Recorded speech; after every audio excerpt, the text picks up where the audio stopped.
mjumbe wao leo. KTN. Now, political realignments in Western Kenya are beginning to take shape ahead of the 2027 general election, with a section of leaders from the region now placing fresh demands on President William Ruto's re-election camp. The leaders want cooperatives and MSME's Cabinet Secretary Wycliffe Oparanya to be considered for the deputy president position, arguing that the Mulembe community must be given a central role in the next government. As Violet Auma reports, the remarks come as ODM faces a delicate transition following Raila Odinga's demise, raising questions over its 2027 political direction. The battle for the Western Kenya vote is gaining momentum, with leaders from the region now demanding a bigger stake in national politics ahead of the 2027 general election.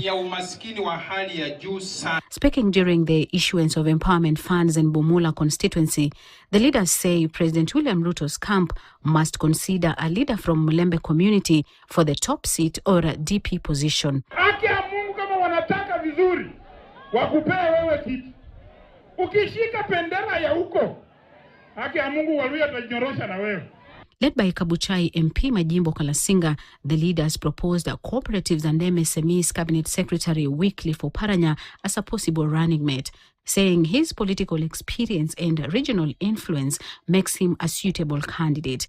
Kama hawakupei wewe, Waluya tumejipanga. Edwin Sifuna Watenya. Asubuhi saa 12. Haukutangaza uli president wa Kenya 2027. They argue that Western Kenya should not be viewed as a voting bloc, but as a region that deserves meaningful representation in the national executive.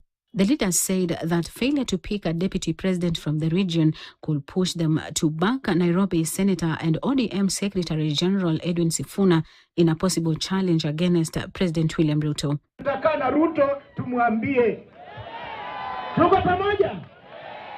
Jack aende na mimi kwa Ruto tumwambie mambo ya Waluya. Their remarks comes at a time when Western Kenya leaders, including National Assembly Speaker Moses Wetangula, Prime Cabinet Secretary Musalia Mudavadi, and cooperative CS Wycliffe Oparanya, have been involved in an effort to consolidate the region's political voice ahead of 2027. CS Oparanya, who remains one of the senior political figures in the region, said he will continue mediating talks with Speaker Wetangula and Bumula MP Wanami Wamboka in an effort to resolve their long-standing political differences.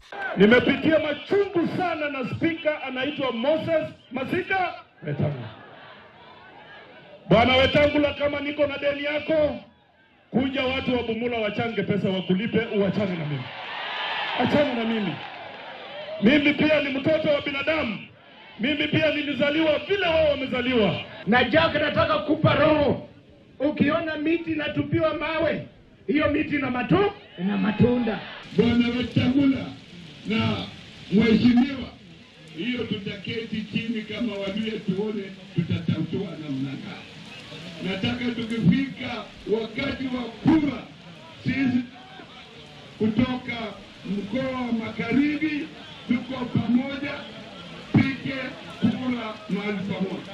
The leaders said unity among Western Kenya politicians will be crucial if the region has to have an effective negotiating power in the next election. Violet Auma, KTN. Thank you, Violet, for that story. One would imagine that perhaps maybe Kenya is going for elections in the next few months. But anyway, it's politics in Kenya. We take a short commercial break. We'll be back with much more.